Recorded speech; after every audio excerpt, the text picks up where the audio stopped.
So, in today's class, we are also going to discuss about Election Commission of India, and also one more institution is there, that is about Finance Commission of India. So, it's both are two constitutional institutions. According to the constitution, they have established for the each purpose. So here we have some more Dalit movements are there. We have discussed pre-independence movements in that topic. We have discussed about Mahar movement. So we have some post-independent period. We have Dalit Panthers movement is there. It is happened between the time period of 1972 to 1977.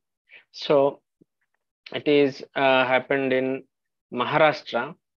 So as we discussed, the term Dalit was first used by Jyotirao Phule for the oppressed classes or untouchable castes in Hindu community. So the Dalit movement began as a protest movement to bring socio-political transformation in the status of Dalits in India. So the Dalits were isolated, fragmented, and oppressed by the hegemony of upper caste culture. So with the maturity of time, the new polity, the postmodern administrative framework, the rational judicial system, the current forms of land tenure and taxation, the new patterns of trade, the liberal education system, and the network of communications emphasized the spirit of liberty, equality, and social justice for Dalits. So, Dalit movement is basically a social revolution aimed for social change. So, it is replacing the age of hierarchical Indian society and is based on the democratic ideals of liberty, equality, and social justice. So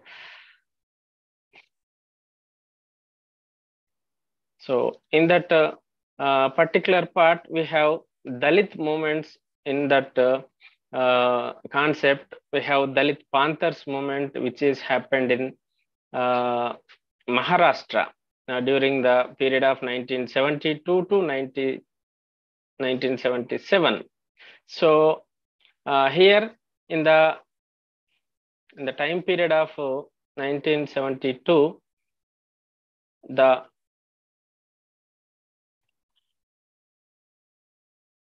combat to combat caste discrimination in Maharashtra. So the name was borrowed from the Black Panthers of the United States of America. By the early 1970s, the first generation Dalit graduates, especially those living in city slums, began to assert themselves from various platforms. So the Dalit Panthers movement provided a platform for Dalit educated youth to use their creativity as a protest activity. So by the implementation of reservations effectively and other such policies were their prominent demands of the Panthers. So their ideological agenda was to destroy the caste system. So caste system is the drawback for their in growth in all aspects like socio-economic and political also. So this Dalit Panthers movement provided a platform for these Dalit educated youth to protest for their needs. So their ideological agenda was to destroy the caste system. So Dalit poets in Maharashtra wrote many poems during the decade of 70s. So they expressed anguish that the Dalit masses continued to face. So activities of Dalit Panthers mostly centered around fighting increasing atrocities on Dalits in various parts of the state, particularly in Maharashtra area, as a result of sustained agitations by the Dalit Panthers, along with other like-minded organizations over the issue. The government passed a comprehensive law in 1989 that provided for rigorous punishment for such acts. So, in the post independence period, Dalit groups mainly fought against the perpetual caste based inequalities and material injustice that the Dalit faced in spite of constitutional guarantees of equality and justice. On the other hand, political parties also supported by the Dalits, like the Republic Party of India, were not successful in electoral politics. These parties always remained marginal and faced constant splits. In the post emergency period, Dalit Panthers got involved in electoral compromises. Later, it also underwent many splits, which led to its decline. It is said that the Dalit Panthers failed to define a durable role for themselves. So later, other organizations like Backward and Minority Communities, Employees Federation, BAMSEF took over this space, and many organizations in present time also there is actually protesting for their reservations, and later on many parties also introducing their needs in their manifestos to support and gain Dalit political support. So this is the initiative and changes made by these Dalit movements. So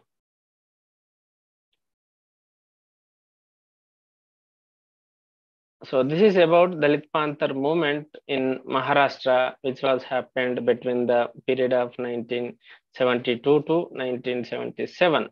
So it is a major struggle and for the part of large designs for the oppressed class. So they tried to create a class consciousness among the Dalits. They purposefully opted for confrontation and total revolution. However, they continued to draw inspiration from Dr. B.R. Ambedkar also, and a part of their ideology drawn from Marxism as well.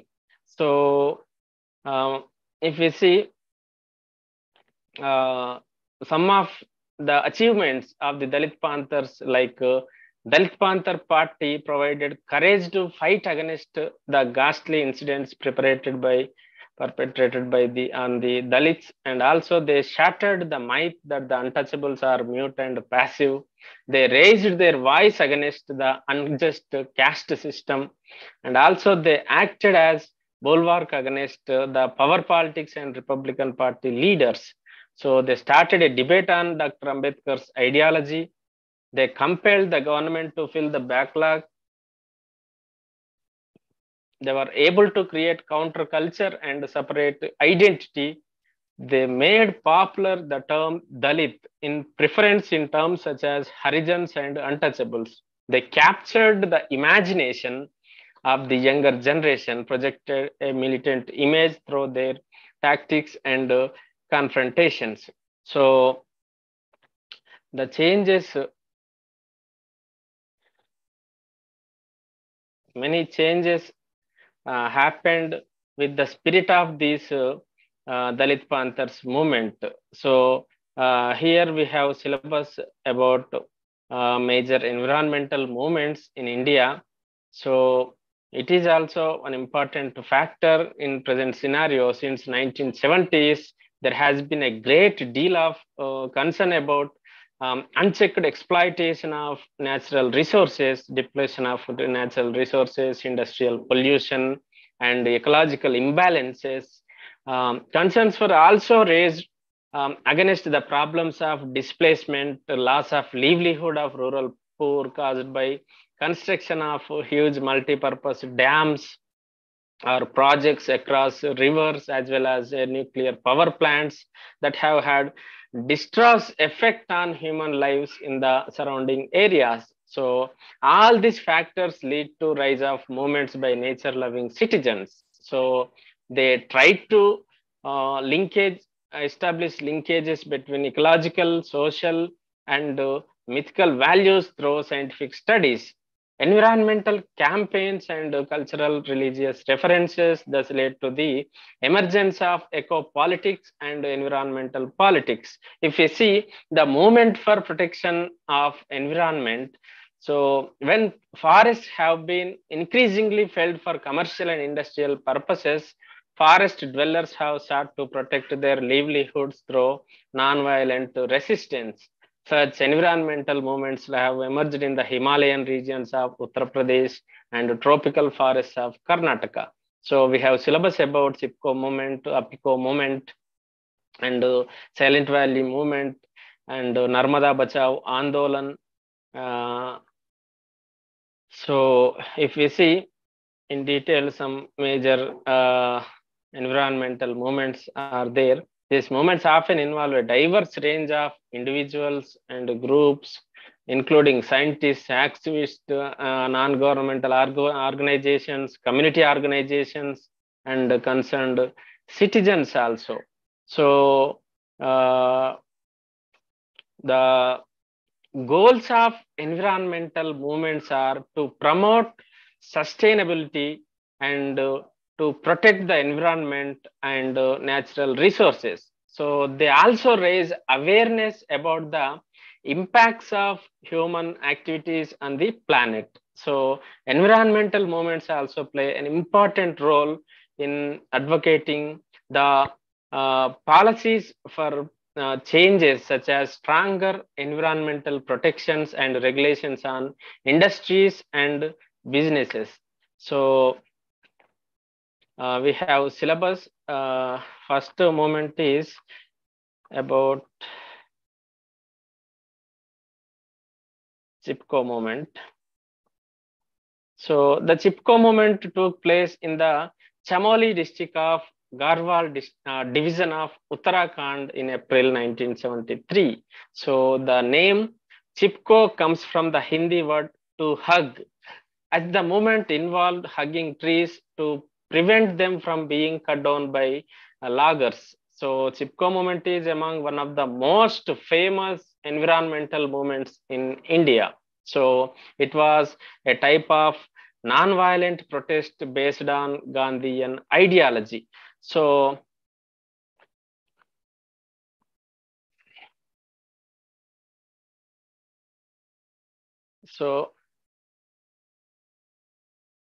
the prominent leaders of Chipko movement or Chipko Andolan were Chandi Prasad Bhatt, Sundarlal Bahuguna, Gaura Devi, Suraksha Devi, Sudesha Devi, Bachni Devi, and others. Both men and women participated in this protest in very large numbers. So the primary reason behind this movement was excess deforestation, which resulted in the distress Alakananda river floods in July 1970. So the Chipko movement gained widespread attention in India and internationally. So it brought attention to adverse effects of deforestation and commercial logging on the environmental and local communities also. So the success of this Chipko movement led to the formulation of various environmental policies and laws in India. So the Forest Conservation Act of 1980 and the National Forest Policy of 1988 are the results of this Chipko movement. So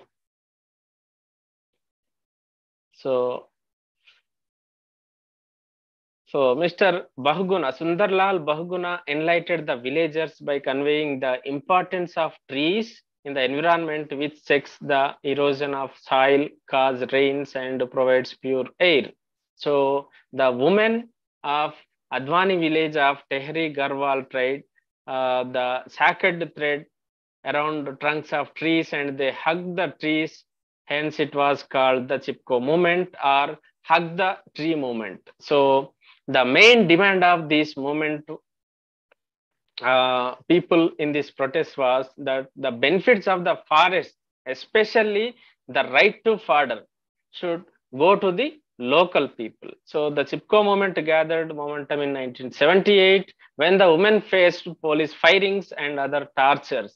So then the chief minister Hemawati Nandan Bahuguna set up a committee to look into the matter, which eventually ruled in favor of the villagers. So this became a turning point in the history of eco development struggles in the region and around the world. So we have another moment is about Apico movement. So this Apico movement also an important moment in took place in Uttara Kannada and Shimoga districts of Karnataka. So Apico Chaluvali. So in September 1983, to protect the Khalsa forest. So the Apico movement is also known as South India's Chipko movement. The Apico is Kannada term which means hugging in Kannada. So the Apico movement led by environmental activist Panduranga Hegde along with a large number of women and youth from Saklani and surrounding villages. So the main aim of this Apico movement was to ban the felling of green trees and conserve the Kalse forest. So the movement continued for 38 years, and this forced the state government to finally take action on the demands of Protestants. So the movement made many changes, and later the state government withdrew the order for the felling of trees. The movement also promoted afforestation in deforested areas. Later, it focused on the rational use of the ecosystem by introducing alternate energy resources to relieve the forest strain. So the Apico movement also reintroduced Gandhi's method of protest in non-violent method and mobilization for a sustainable world in which man and nature coexist. So this is one of the important movement. And also we have another social movement named Silent Valley movement. So Silent Valley movement took place in Palakkad district of Kerala in 1973 to protect the tropical evergreen forest. So the Silent Valley is the unique ecosystem that it is home to many endangered species of flora and fauna. So Silent Valley is famous for the lion-tailed muskeg, a highly endangered primate found only in the Western Ghats region of India. So the proposal for the hydropower project threatened the park, which is placed in this location, Palakkad district. So it sparked the Silent Valley movement in the 1970s, which later culminated after the project's cancellation. So the Save Silent Valley movement was first started by the local people. Later it was led by the Kerala Shastra Sahitya Parishad. So in this movement, many environmentalists joined and public union was raised to higher level. So as a result of this movement, the Kerala government passed an act regarding the Silent Valley protection area known as Protection of Ecological Balance Act of 1979. So it is also one of the important environmental movement. And also we have Narmada Bachao Andolan. So this Narmada Bachao Andolan took place in the states of Gujarat, Madhya Pradesh, and Maharashtra against the construction of large dams on the Narmada River in 1985. So this Narmada River is the largest west flowing river which starts from Amarkantak, Madhya Pradesh and flows through Madhya Pradesh, Gujarat and Maharashtra. So the length of Narmada River is approximately 1,312 kilometers. The main leaders of this Narmada Bachao Andolan were Medha Patkar, Baba Amte and others. So after independence, the Narmada Water Disputes Tribunal approved the Narmada Valley Development Project, which includes 30 large dams, 135 medium dams, and 3,000 small dams. So in 1987, the construction of the Sardar Sarovar Dam in Gujarat started, but there was no arrangement for the rehabilitation of the local villagers. So in May 1990, the Narmada Bachao Andolan organized a 2,000-person 5-day protest outside Prime Minister VP Singh's residence in New Delhi to convince him to reconsider the project. So over 6,000 men and women began the Narmada Janavika Sangharsh Yatra, Narmada People's Progress Struggle March in December 1990, marching over 100 kilometers. So the protestants used various tactics, including non-violent protests, hunger strikes, and legal battles to draw attention to the negative impacts of the dam projects on the environment and the local communities. So this is about Narmada Bachao Andolan. So although not successful as the dam could not be prevented, the Narmada Bachao Andolan has created an anti-big dam opinion in India and outside. It questioned the paradigm of development. As a democratic movement, it followed by the Gandhian way, 100%. So later, in the environmental issue was taken into court in October 2000, the Supreme Court gave judgment approving the construction of the Sardar Sarovar Dam with a condition that the height of the dam could be raised to 90 meters. These heights much higher than the 88 meters, which anti-dam activists demanded. But it is definitely lower than the proposed height of 130 meters. The project is now largely financed by the state governments and market borrowings. So the project is expected to be fully completed by 2025.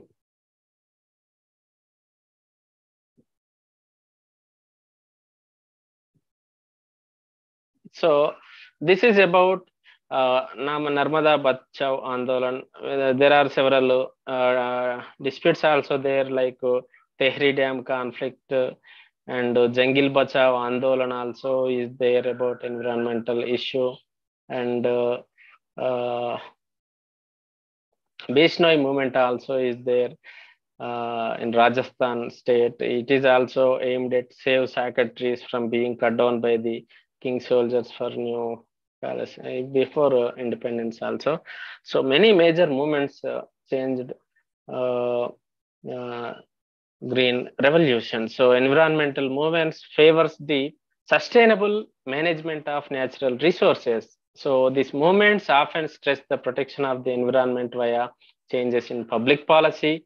Many movements are centered on ecology, health, and human rights. So environmental movements range from the highly organized and formally institutionalized ones to the radically informal activities. So the spatial scope of various environmental movements ranges from being local to almost global. So this is about environmental movements in India. Contemporary India experiences almost unrestricted exploitation of resources because of the lure of new consumerist lifestyles. So the balance of nature is disrupted. This has led to many conflicts in the society. So it's all about the environmental movements in India. So this is about social movements, including environmental movements in India as part of our syllabus. So our next topic is about Election Commission of India. So in this chapter, we are going to discuss about the importance of Election Commission in India in its composition, powers and functions, and the guiding principles of the Election Commission of India. And also we will discuss about some of electoral reforms also. So the main guiding principles of this Election Commission is to uphold the values enshrined in the Constitution that is about equality, equity, impartiality, independence, and rule of law in superintendence and direction and control over the electoral governance, and also to conduct elections with highest standards of credibility, freeness, fairness, transparency, integrity, and also accountability, autonomy, and professionalism, and also to ensure participation of all eligible citizens in the electoral process in an inclusive, voter-centric, and voter-friendly environment. So,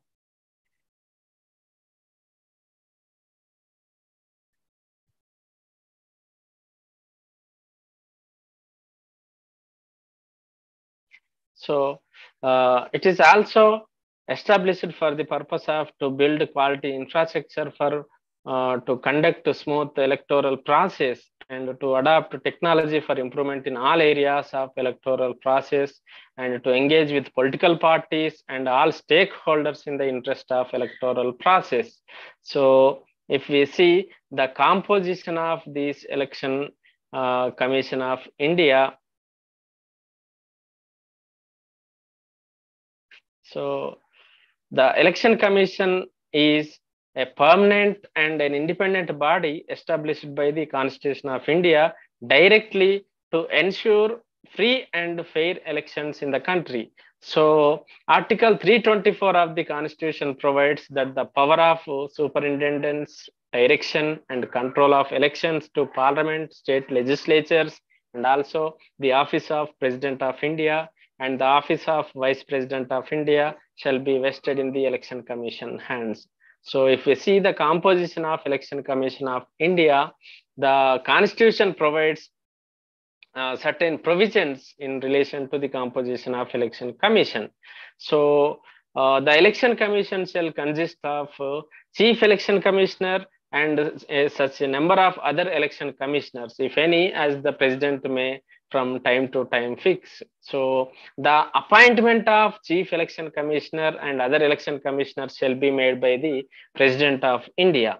When any other commissioner is so appointed, the Chief Election Commissioner shall act as the chairman of the Election Commission. So the President may also appoint, after consultation with the Election Commission, such regional commissioners as he may consider necessary to assist the Election Commission.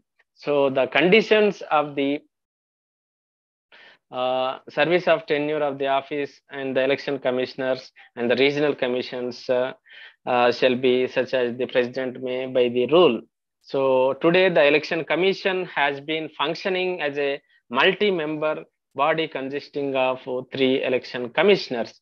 So the Chief Election Commissioner and the 2 other election commissioners have equal powers and receive equal salary, allowances, and other prerequisites, which are similar to those of a judge of Supreme Court. So in case of difference of opinion amongst the Chief Election Commissioner or 2 other commissioners, the matter is decided by the commission by majority.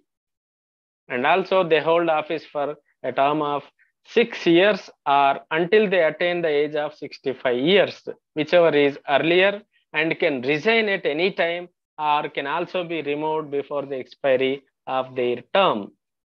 So if we see the powers and functions of this Election Commission of India, it is originally the commission had only in initial days only 1 election commissioner but after the Election Commissioner Amendment Act of 1989, it was made a multi-member body. So it has some limitations. The Constitution has not prescribed the qualifications of the appointment of election commissioners, but the Constitution has not specified the term of the members of Election Commission, but here the term of their validity of job is 6 years or until attain the age of 65 years. So if you see the powers and functions of Election Commission of India, It has an administrative decisions to determine the territorial areas of electoral constituencies throughout the country on the basis of Delimitation Commission Act of Parliament, and also to prepare and periodically revise electoral rolls and to register all eligible voters and to grant recognition to political parties and allot election symbols to them.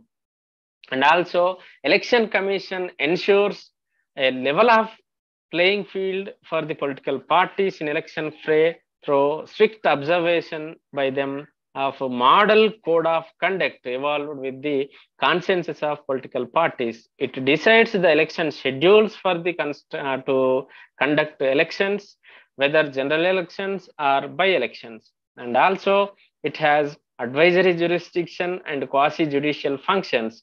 Under the Constitution, the Commission has advisory jurisdiction in the matter of post-election disqualification of a sitting member of Parliament and state legislatures. So, the opinion of the Commission in all such matters is binding on the President or, as the case may be, the Governor to whom such opinion is tendered. So, further, the cases of persons found guilty of corrupt practices in elections which come before the Supreme Court and High Courts also referred to the Commission for its opinion on the question as to whether such person shall be disqualified and so for what period. So the Commission is vested with quasi-judicial power to settle disputes between relating splits and mergers of recognized political parties. And also the Commission has the power to disqualify a candidate who has failed to lodge an account of his election expenses within the time and in the manner of prescribed by the law. So,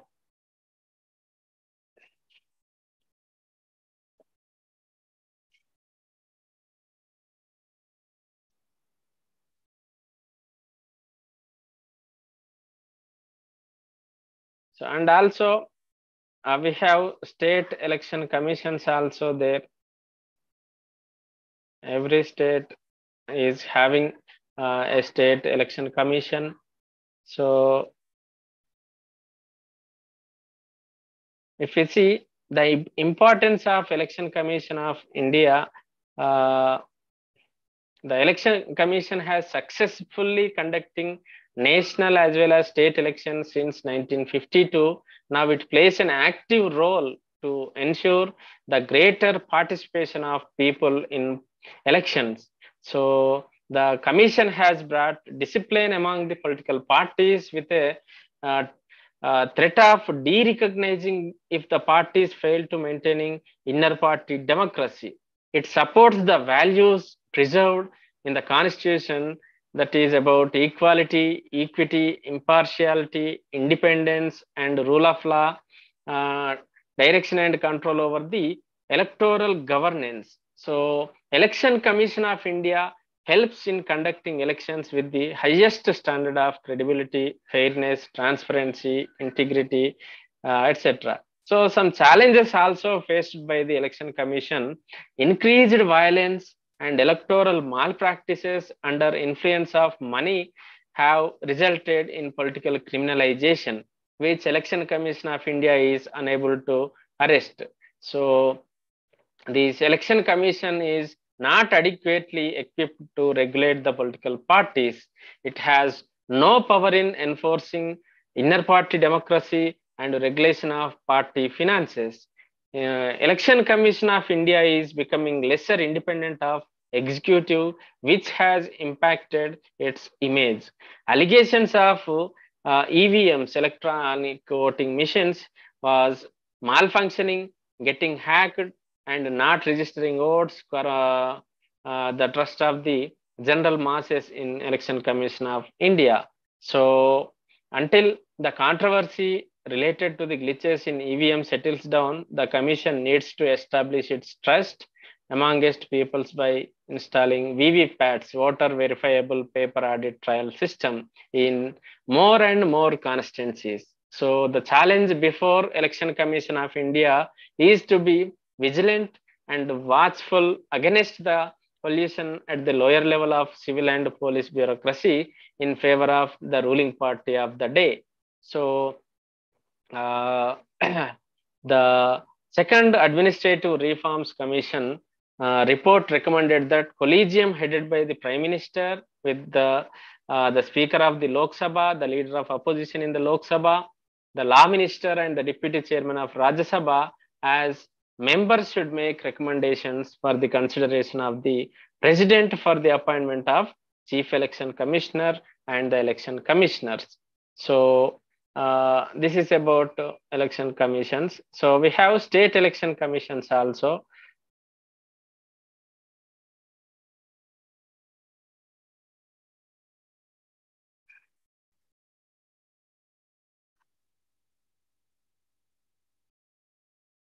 So the election commission is not concerned with the elections to panchayats and municipalities in the states. For this, the Constitution of India provides for a separate state election commission. So Article 243K of the Constitution, which provides for setting up state election commissions, are almost identical to those of Article 324 related to the election commission.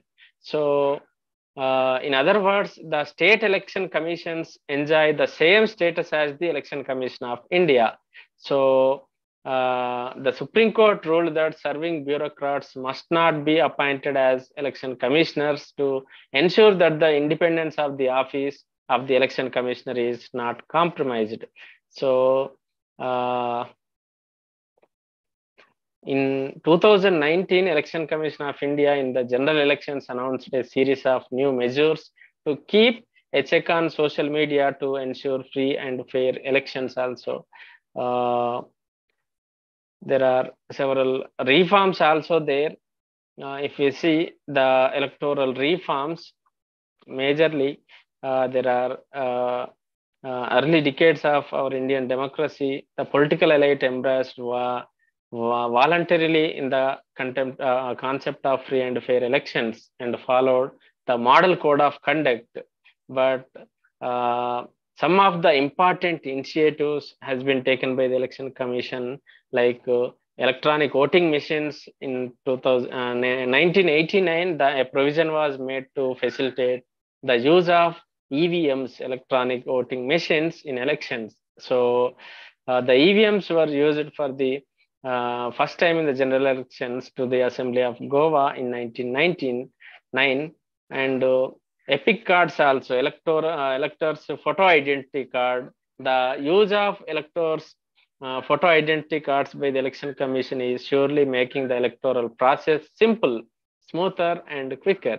So a decision was taken by the Election Commission in 1993 is issue photo identity cards to electors throughout the country to check bogus voting and impersonation of electors at elections, and also declaration of criminal antecedents, assets, etc. by the candidates, and introduction of nota option is one of the reform initiative. According to the directions of Supreme Court, the Election Commission made provision in the ballot papers or EVMs for none of the above option, so that the voters who come to polling booth and decide not to vote for any candidate in the fray are able to exercise their right to vote for such candidates while maintaining the secrecy of their ballot. So introduction of VVPATs also one of the important initiative taken place by the Election Commission of India. So VVPATs with an independent system attached with the EVMs that allows the voters to verify that their votes are cast as intended. So when a vote is cast, a slip is printed and remains exposed through a transparent window for 7 seconds, showing the serial number, name, symbol of the candidate. Thereafter, the receipt automatically gets cut and falls into the sealed drop box of the VVPAT. The system allows a voter to challenge his or her vote on the basis of the paper receipt. So these are the some of the important reforms pertaining Election Commission of India. So we have one more important constitutional organization is about Finance Commission. Finance Commission also important for our system. So in this chapter, we are going to discuss about the composition, powers, and functions of the Finance Commission. So if you see,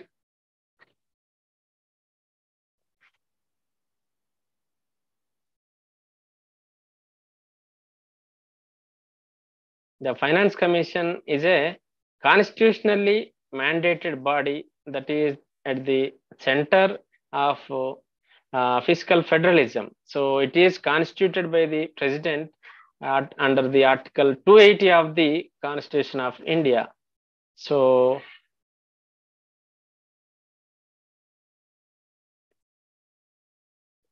to define the financial relations between the central government of India and the individual state governments. So the first commission of this Finance Commission was established in 1951 under the Finance Commission Act 1951. So 15 finance commissions have been constituted since the promulgation of Indian Constitution in 1950. So individual commissions operates under the terms of reference which are different for every commission, and they define the terms of qualification, appointment and disqualification, the term, eligibility and the powers of the Finance Commission. As per the Constitution, the commission is appointed every 5 years and consists of chairman and 4 other members. So the most recent Finance Commission was constituted in 2017 and chaired by N.K. Singh, a former member of Planning Commission. So if you see,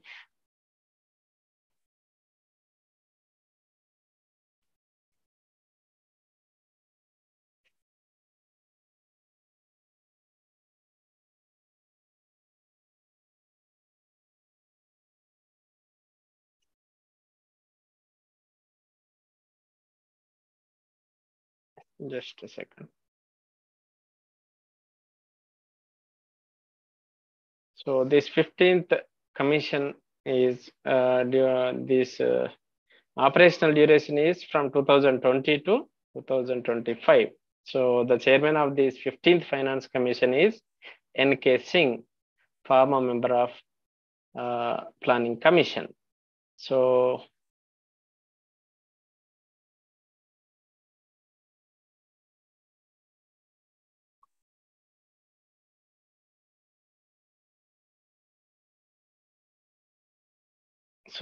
the first Finance Commission was constituted by presidential order under the chairmanship of Sri K.C. Niyogi on 6th April 1952. So the 15th Finance Commission was constituted in 27th November of 2017 against the backdrop of abolition of Planning Commission, as also of the distinction between plan and non-plan expenditure, and the introduction of the goods and service tax GST, which has fundamentally redefined federal fiscal relations. So if you see the salient features of this Finance Commission of India, Article 280 is about Finance Commission, 281 is about recommendations of Finance Commission, and if we see, the Finance Commission is a quasi-judicial body. Finance Commission of India is constituted by the president every 5th year, and recommendations made are only of advisory nature, not binding, nowhere laid down in the Constitution. So Constitution of India envisages it has balancing wheel of fiscal federalism. So the term is specified by the President of India. In some cases, the members are also reappointed. So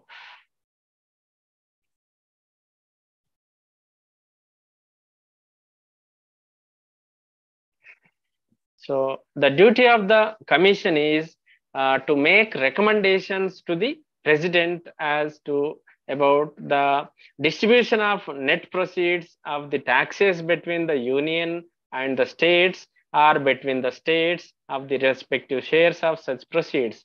About the manner which should govern the grants in aid of the revenues of the states out of consolidated fund of India. So regarding the steps required to increase a state's consolidated fund in order to supplement the resources of the states, panchayats and municipalities. Any other matter referred to Finance Commission by the President, the Commission submits its report to the President, who lays it before both houses of the Parliament. So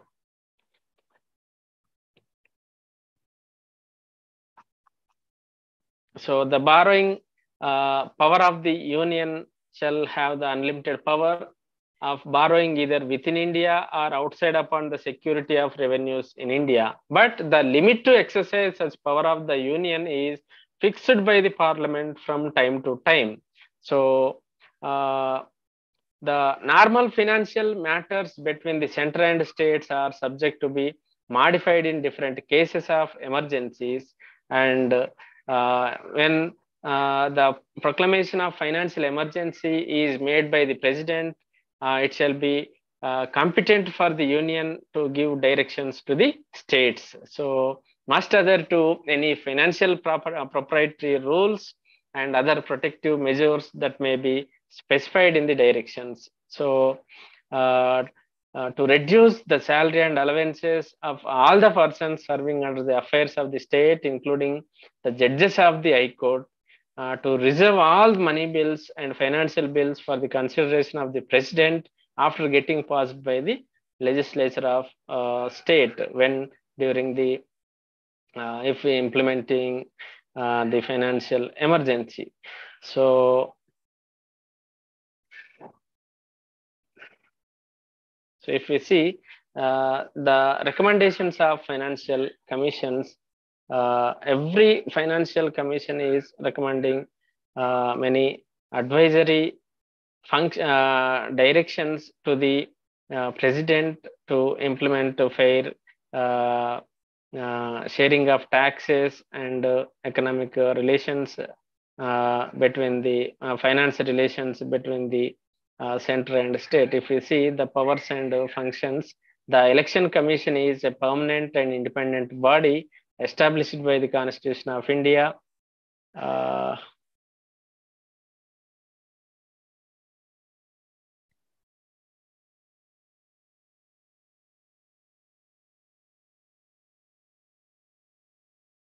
So the commission has the power to determine its own procedure. So it has all power of civil court as the civil procedure code. So it can summon and enforce the attendance of any witness to ask any person to deliver information or produce a document which it deems relevant. And also it can ask for the production of any public record or document from any court of office. So the Finance Commission is appointed with an intention to make recommendations to the President of India with regard the distribution of taxes that are collected to be shared between the center and the states, and allocation of between states and center. So the principles that should govern the grant in aid to the states by the center, that is out of the consolidated fund of India, and the measures that are needed to strengthen the consolidated funds of the state to supplement the resources of the panchayats and municipalities in the state on the basis of the recommendations made by the State Finance Commission.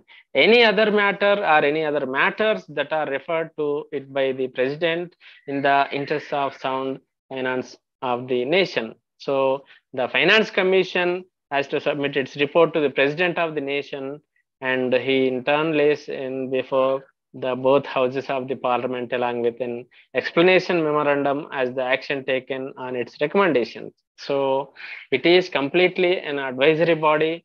So it is necessary to state here that recommendations that are made by the Finance Commission are only advisory in nature, As a result, they are not binding on the government. So as a result, it is left to the central government whether to implement or not to implement in the recommendations of the Finance Commission with regard to the granting of money to the states. So it is nowhere laid down by the Constitution of India that the recommendations of the Finance Commission shall be binding upon the government of India, or that the states have the legal right to receive the money that is recommended to be offered to them by the Finance Commission. However, it has borne in mind that the Act Finance Commission is a constitutional body with quasi-judicial powers. So, as a result, the recommendations made by the Commission should not be turned down by the Government of India unless there are strong reasons for doing so. So,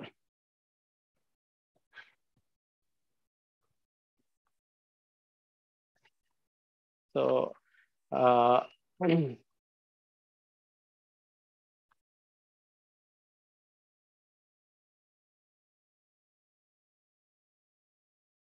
so this is about the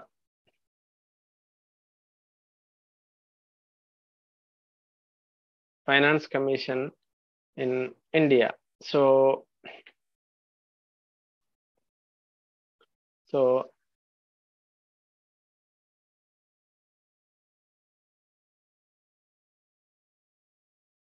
recent Finance Commission, 15th Finance Commission, it is required to review the impact of previous Finance Commission's recommendation on the fiscal positions of the center, and also it is required to study the impact of GST on the economy, and it is required to recommend performance-based incentives for the states based on their efforts to control population, promote ease of doing business, and control expenditure on populist measures, among others. So this is all about Finance Commission of India. So we have to remember that Article 280 of the Indian Constitution laid down the provisions related to the Constitution of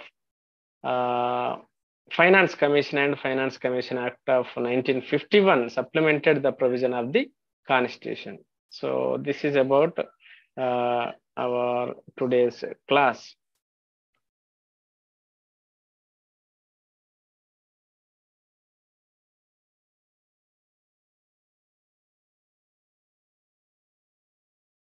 So tomorrow we will meet again at the same time. Thank you for your participation. Thank you all. I am concluding the session.